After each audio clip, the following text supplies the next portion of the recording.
Kita berdoa. Bapa kami dalam Tuhan Yesus Kristus, kami mengucap syukur dalam ibadah subuh kami ini melalui Kingdom Pemilih Indonesia.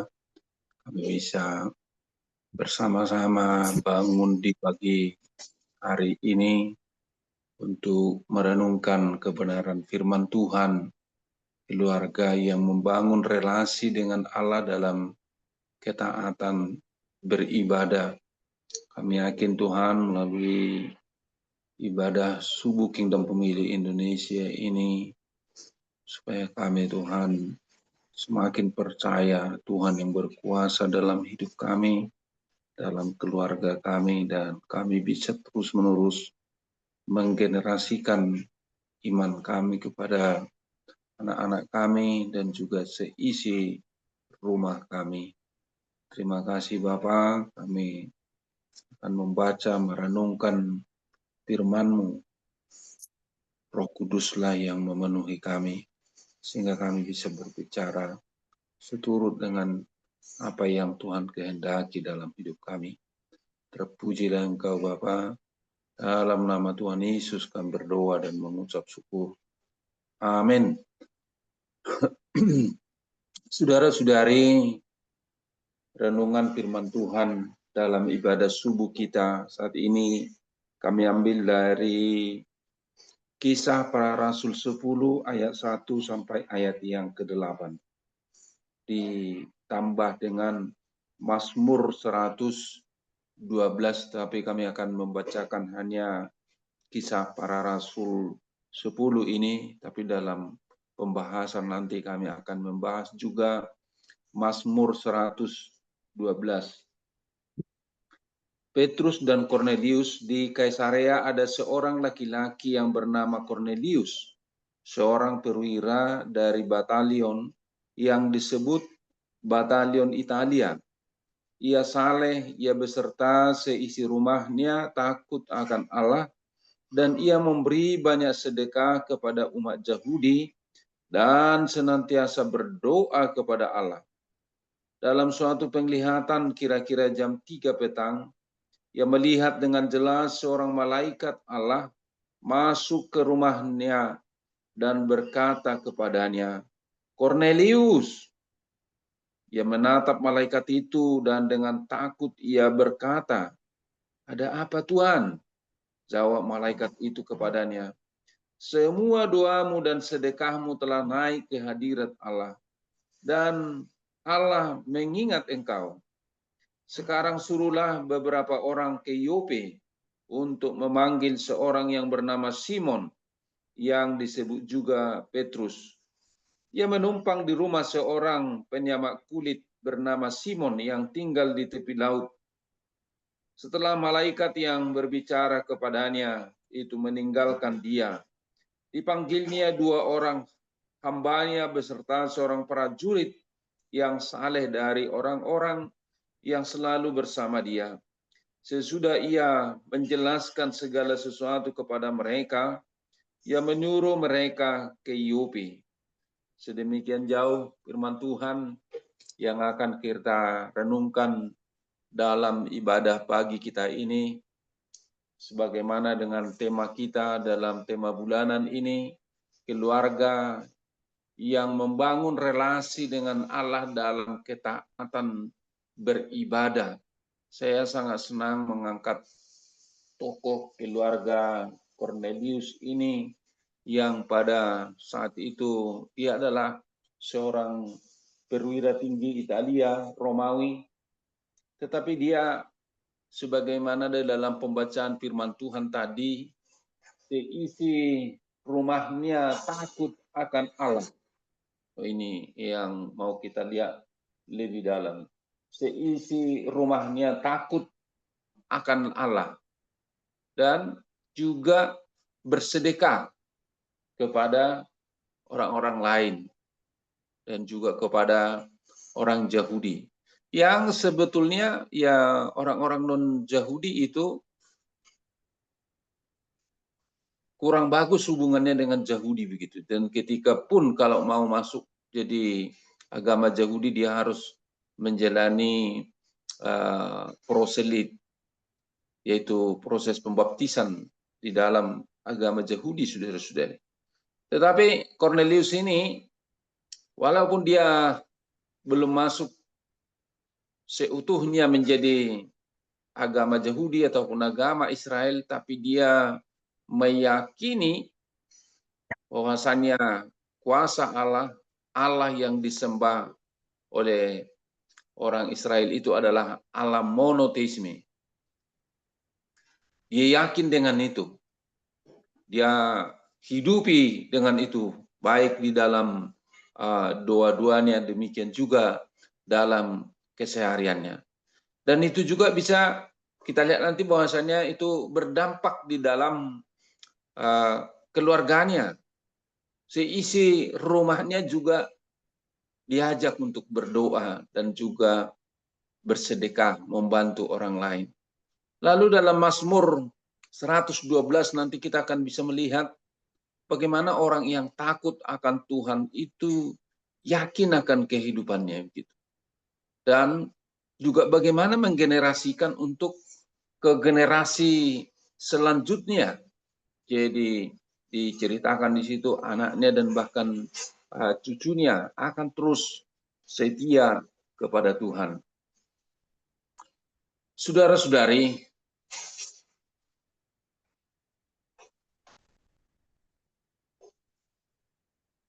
melalui kebenaran firman Tuhan pada pagi hari ini, kita mau merenung lebih dalam. Bagaimana keluarga yang membangun relasi dengan Allah dalam ketaatan beribadah.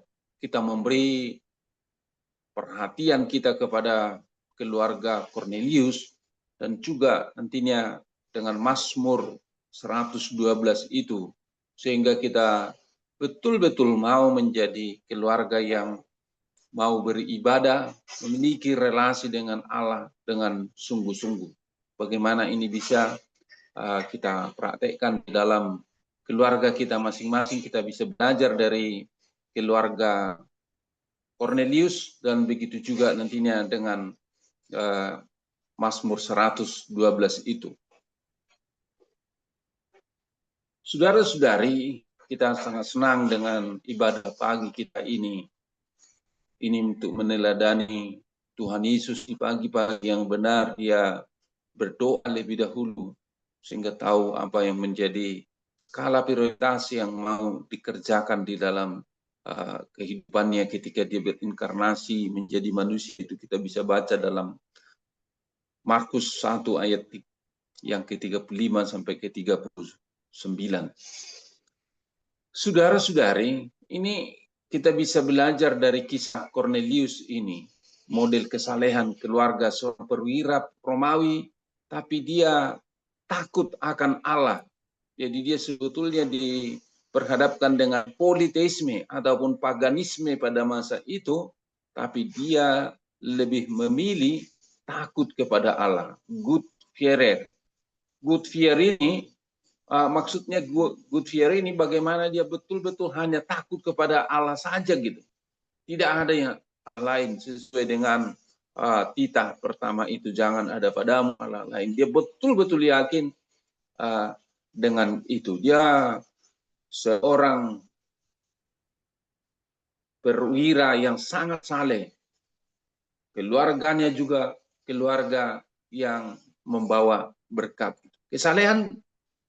Kesalehan bukan praktek individu, tapi juga komitmen dalam seluruh rumah tangganya gitu. Dia tunjukkan itu sebagaimana dalam ayat yang kedua itu.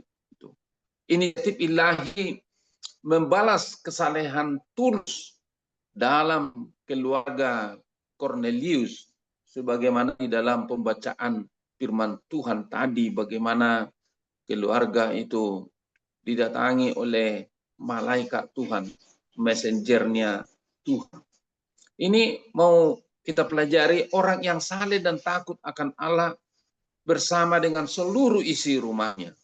Atau seperti yang dikatakan Joshua, aku dan seisi rumahku, kami akan beribadah kepada Tuhan saja. Saudara-saudari, karakter Cornelius di dalam kesatuan keluarga mereka. Jadi seluruh rumah tangganya itu ataupun keluarganya, walaupun dia sebagai seorang perwira, seluruh rumah tangga berbagi komitmen yang sama gitu. Jadi kita bisa senang dalam ibadah bulanan ini ada berbagai kesaksian keluarga yang bisa kita dengar. Bukan praktek pribadi yang terisolasi atau hanya di tempat tertentu gitu atau meditasi tertentu, tapi ada komitmen kolektif yang bisa kita lihat dalam ayat yang kedua itu, membawa keluarga, budak, dan pengikut dalam sikap keagamaan yang sama itu. Ini gimana kita juga sesuai dengan tema ini, bagaimana kita bisa membawa keluarga kita dan seisi rumah kita memiliki sikap keagamaan yang sama. Memastikan semua anggota keluarga menyembah Allah saja. Jadi keluarga Kristen juga harus membangun kesatuan spiritual di mana semua anggota berbagi komitmen kepada Allah. Jadi ini harus kita yakinkan melalui kehidupan kita, keluarga kita, hanya menyembah Allah saja, tetapi bisa saudara-saudari dalam pohon keluarga itu bisa saja ada yang menimpang. Tapi ketika ada satu orang betul-betul seperti Cornelius ini, menyembah hanya kepada satu Allah saja, dia bisa berdampak kepada keluarganya, berdampak juga kepada isi rumahnya itu. Jadi ada saja gitu.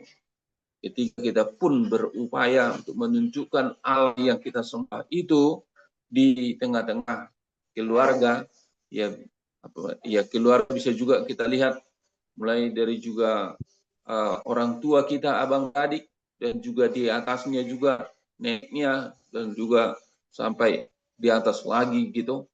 Jadi supaya bisa tercapai misalnya pohon keluarga itu keturunan yang ketiga dan keempat. Dan di situ kita bisa melihat pohon keluarga kita.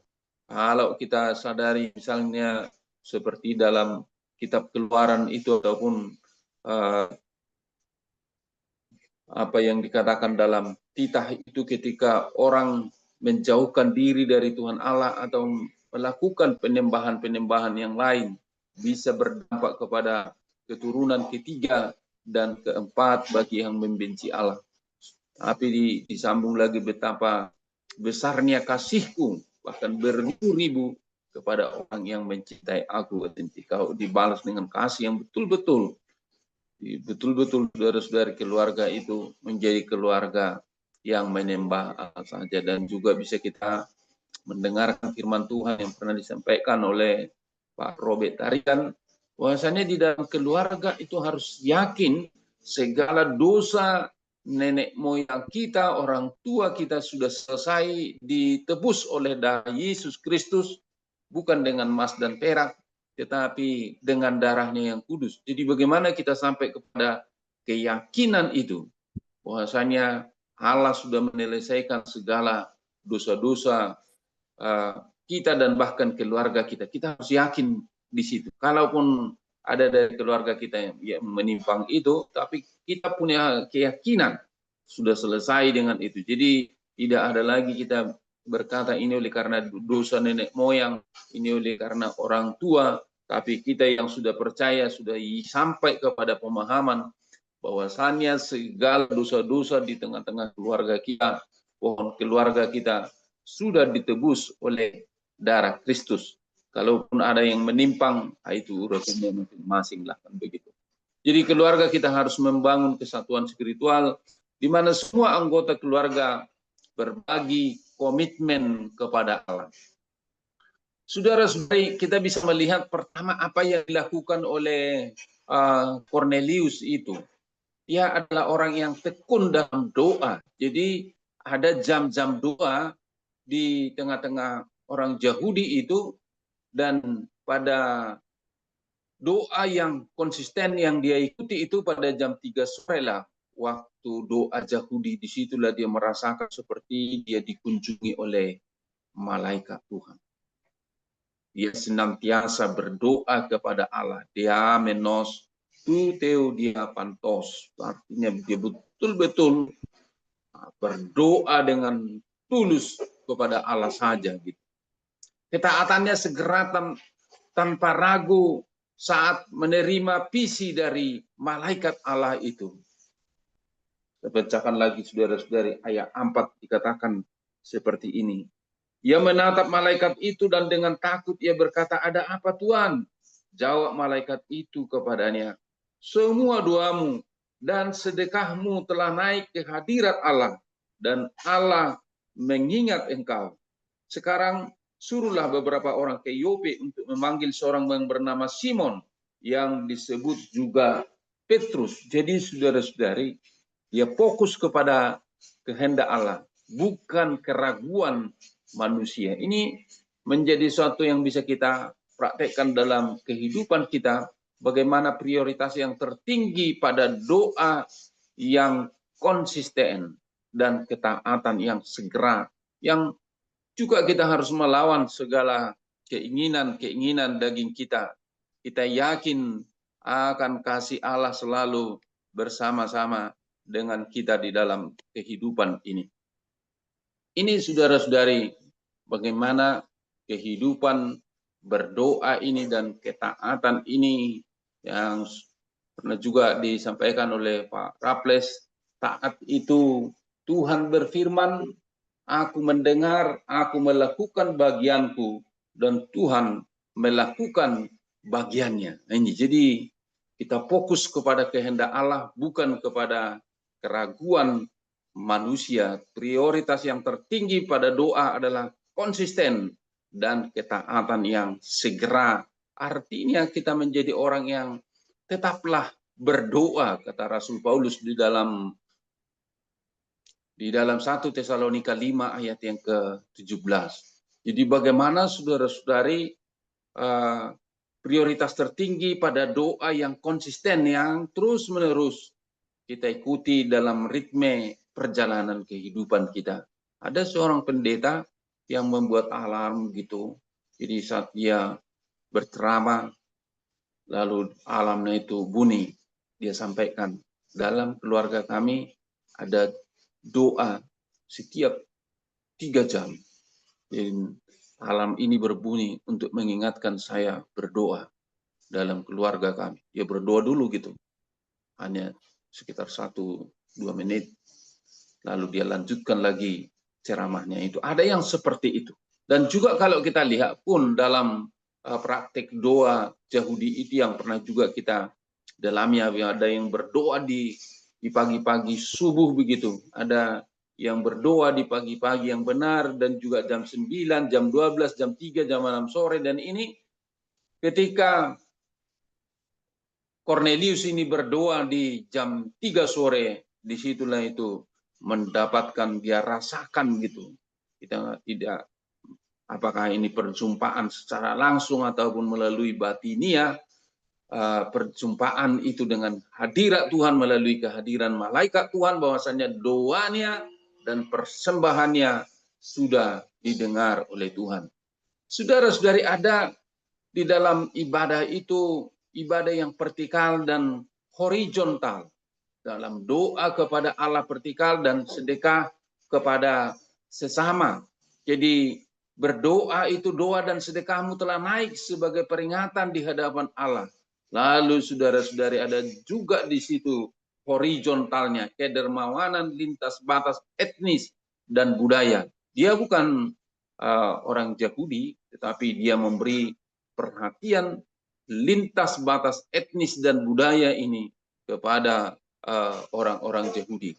Kesalehannya terwujud dalam perbuatan yang benar dan nyata begitu. Jadi ibadah dan doa di tengah-tengah keluarga itu tidak hanya sekedar hanya kebiasaan, tetapi bisa mempengaruhi dan bahkan menjadi gaya kehidupan kita.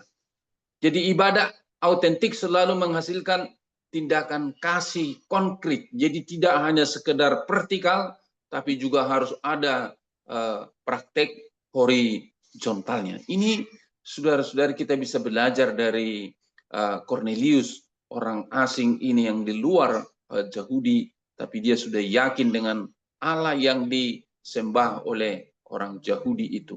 Saudara-saudara yang kekasih, bahwasanya dalam Mazmur 112 itu, jadi berbahagialah orang yang takut akan Allah. Ada pondasi gitu, ada dasar yang teguh bahwasanya kita harus takut akan Tuhan dan juga menyenangkan Tuhan, mengikuti perintahnya dengan sukacita. Jadi ketakutan dalam arti di sini bukan kita menyembunyikan diri, tapi artinya sikap hormat dan takjim, artinya kita mau menyenangkan Tuhan. Dia sungguh sangat luar biasa begitu. Dia Allah yang berkuasa menciptakan langit dan bumi. Disitulah saudara-saudari makna ketakutan itu, tetapi dalam ketakutan itu bukan kita mau menjauh, tapi untuk menunjukkan rasa hormat kita kepada Tuhan. Sangat menyenangi perintah-perintahnya. Bukan menaati dengan enggan, tapi kita senang kita melakukan perintah-perintah Tuhan itu. Maka sebetulnya ketika orang beribadah seperti ini, dalam ibadah subuh ataupun mendalami kebenaran-kebenaran firman Tuhan itu, kita yakin Tuhan berfirman kepada kita, maka kita juga menyenangi perintah-perintahnya itu. Maka sebetulnya disitulah namanya ada teologi kegembiraan, teologi sukacita. Jadi tidak mungkinlah orang yang berjumpa dengan Allah setelah berjumpa menjadi stres, menjadi ragu-ragu, menjadi bimbang gitu. Tapi dia menenangi perintah-perintahnya itu. Ini juga saudara-saudari menjadi suatu perintah Allah, panduan yang membebaskan, bukan pembatas.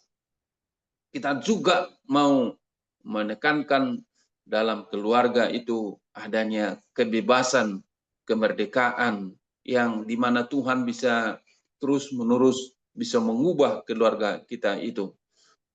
Ajarkan anak-anak tentang keagungan Allah sejak dini. Bangun budaya ketaatan yang sukacita. Jadi gimana kita terus mengajarkan anak-anak kita tentang keagungan Allah itu sejak dini. Dan juga saudara-saudari, karakter yang mencerminkan Allah di dalam kehidupan kita. Murah hati, penyayang, dan benar. Kedermawanan dan keadilan. Itu menjadi refleksi karakter Allah di dalam kehidupan kita, sebagaimana juga yang dipraktekkan oleh Cornelius tadi. Ia memberikan kepada orang miskin, Mazmur 112 ayat 9. Transformasi internal memungkinkan meniru karakter Allah, karakternya di dalam kehidupan kita.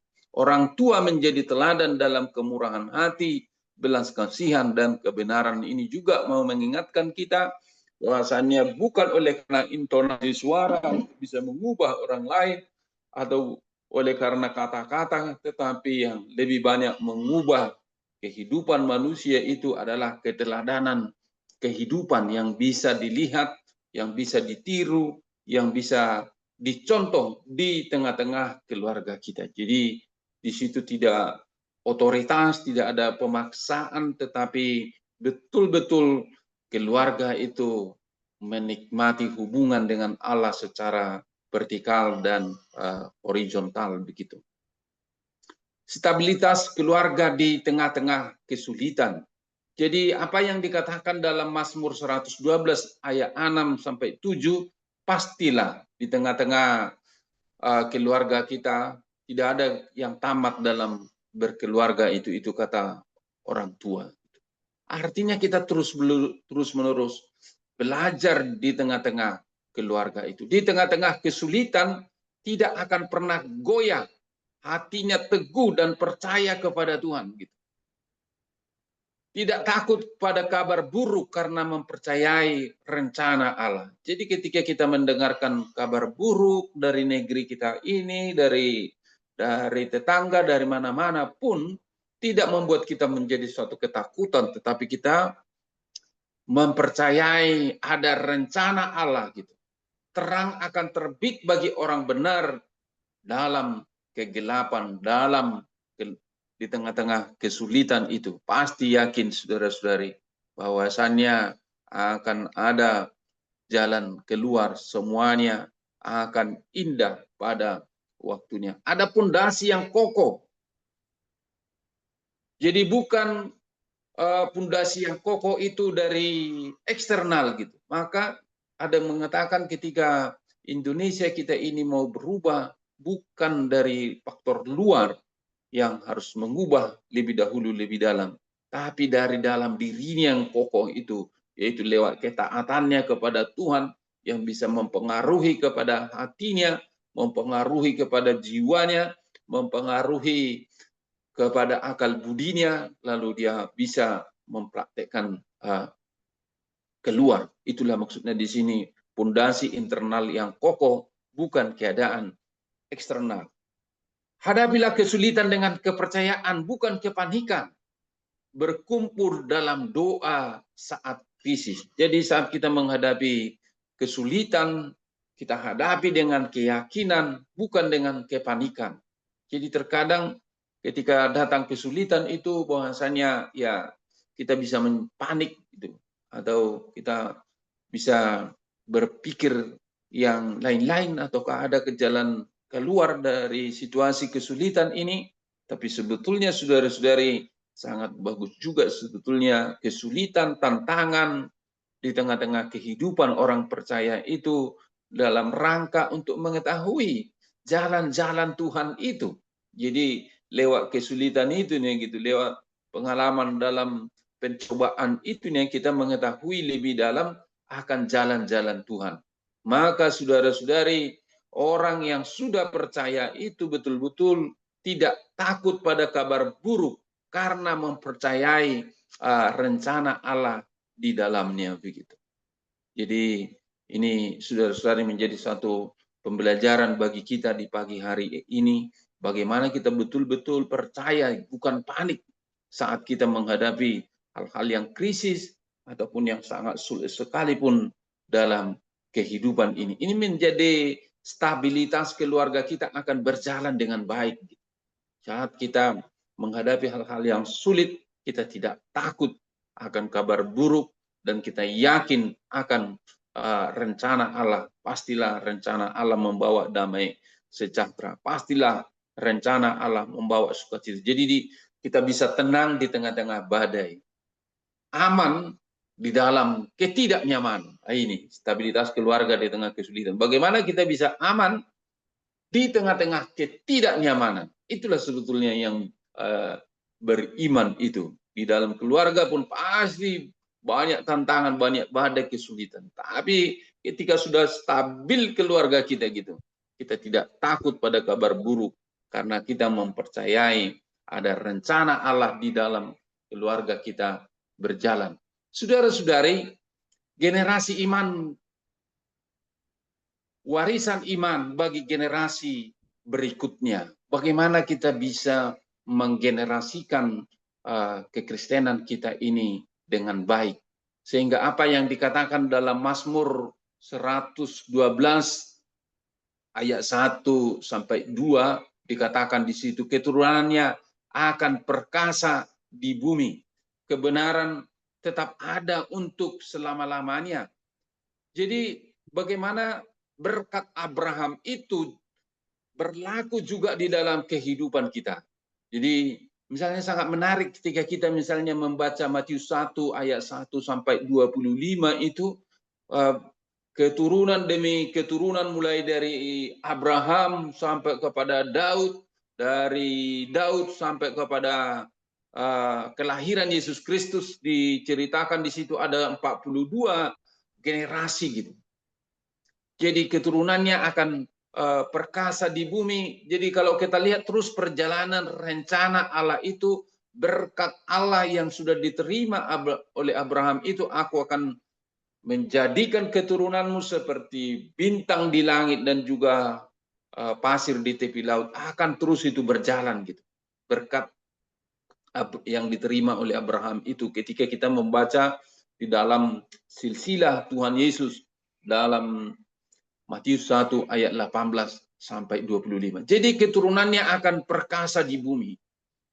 Jadi kalau saya setelah merenung firman Tuhan ini, saya baru generasi ketiga kemungkinan dari keluarga kami menjadi Kristen. Jadi kampung saya, tempat kelahiran di Samosir, saya mengingat ya saya baru SD, saya kira itu apa gitu, diteguhkan ataupun dikukuhkan untuk menjadi jemaat HKBP, karena di tempat kami itu hanya ada HKBP begitu. Itu menjadi sebuah sending HKBP tahun 80-an. Jadi kemungkinan dalam dugaan saya biasanya saya ini baru kekristenan itu dalam perjalanan keturunan itu yang kemungkinan masih dalam keturunan ketiga atau mungkin kedua nenek saya tidak saya jumpai lagi yang mungkin masih percaya kepada kekuatan yang lain-lain itu.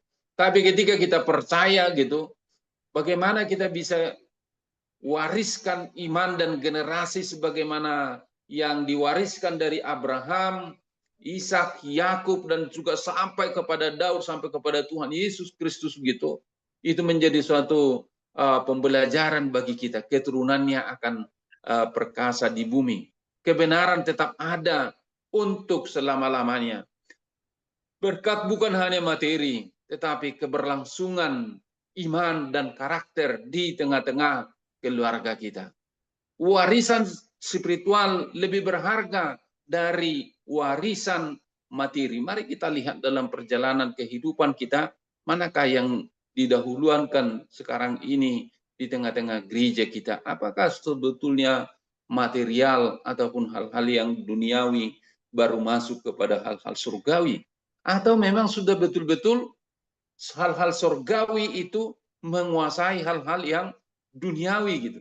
Sehingga saudara-saudari, warisan spiritual lebih berharga dari warisan materi. Nah, ini saudara-saudari. Sehingga apa yang dikatakan di sini, keturunannya akan perkasa di bumi oleh karena warisan iman bagi generasi berikutnya. Bagaimana kita saudara-saudari dalam menghadapi zaman yang kita hadapi ini? Ini namanya zaman kacau balau, tuhu abuhu, menghadapi generasi selanjutnya. Tapi bagaimana kita harus yakin keturunannya akan perkasa di bumi, kita mewariskan iman kita, kita bersyukur bisa beribadah melalui Zoom saat ini, berkomunikasilah kita dengan baik melalui Facebook, melalui segala alat-alat media sosial kita dengan baik, jangan terjebak oleh situasi bullying ataupun saudara-saudari kita ikut-ikutan yang bisa merusak media sosial itu. Tapi kita mau mewariskan iman untuk generasi selanjutnya dengan baik, yaitu dengan hubungan kita dengan Tuhan, vertikal kita baik, dan juga dengan sesama kita baik. Itu menjadi keteladanan yang bisa dilihat. Prioritaskan penanaman iman kepada anak-anak. Tanamkan nilai spiritual melalui pengajaran, teladan, dan percakapan sehari-hari yang sudah sebelumnya pernah mendengar di dalam tema bulanan ini. Kamu harus mengajarkannya berulang-ulang. Ketika engkau duduk, ketika engkau mau tidur, ketika bangun, dan juga dalam perjalanan, kasihilah Tuhan Allahmu dengan segenap hatimu, jiwamu, dan kekuatan. Di tengah-tengah orang Yahudi itu diajarkan secara berulang-ulang. Jadi kita yakin ketika keluarga sebagaimana tema pada pagi hari ini mau betul-betul menyembah kepada Allah saja, itu akan berdampak di tengah-tengah gereja kita dan bahkan juga bisa berdampak di tengah-tengah negeri kita ini. Jadi keluarga itu sangat penting. Bagaimana kita bisa mewariskan iman bagi generasi berikutnya adalah itu terjadi di tengah-tengah keluarga kita. Saudara-saudari, keluarga membangun relasi dengan Allah dalam ketaatan beribadah. Setelah kita saudara-saudari mendalami tadi secara umum dari Kisah Para Rasul 10 ayat 1 sampai 8 dan juga Mazmur 112 itu ada 3 komitmen yang harus terus-menerus kita jaga dalam keluarga kita sehingga keluarga kita menjadi keluarga yang betul-betul membangun relasi dengan Allah dalam ketaatan beribadah. Yang pertama, saudara-saudari, sangat pentingnya disiplin spiritual. Waktu doa keluarga konsisten, studi Alkitab bersama di tengah-tengah keluarga itu sangat penting. Jadi ketika kami di Jogja mengikuti seminar misi internasional, disiplin spiritualitas ini sangat penting dengan pola 15-15-15. Jadi pola 15-15 itu ya 15 menit kita mendengar suara Tuhan. Bagaimana caranya mendengar suara Tuhan? Yaitu melalui firman-Nya, melalui khotbah, melalui renungan yang amat dalam begitu. Lalu 15 menit kita bercakap-cakap dengan Tuhan apa adanya begitu. Jadi tidak karena banyaknya kata-kata, tapi bagaimana kita bisa merenungi diri kita di hadapan Tuhan, bercakap-cakap dengan Tuhan melalui doa kita. Dan juga 15 menit bagaimana kita dalam keseharian kita membicarakan tentang kerajaan Allah itu. 15 menit ini dia apa nih?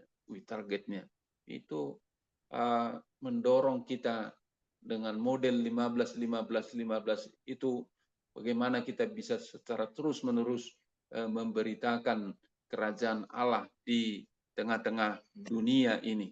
Itu yang pertama, saudara-saudari, yang perlu kita kembangkan ataupun kita hidupi, adanya disiplin spiritual di tengah-tengah keluarga kita masing-masing. Jadi dalam keluarga kami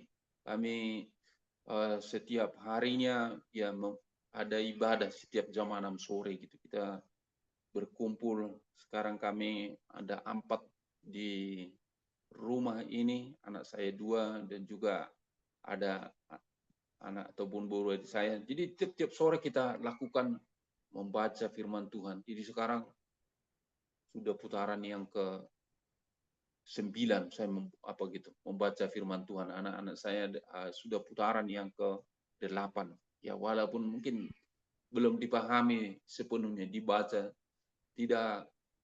tidak harus dimengerti suatu saat, ya Roh Kudus itu akan menerjemahkan firman Tuhan itu. Pekerjaan kita menanam, menyiram, tapi Allah yang akan terus memberikan pertumbuhan di dalam kehidupan anak-anak kita ataupun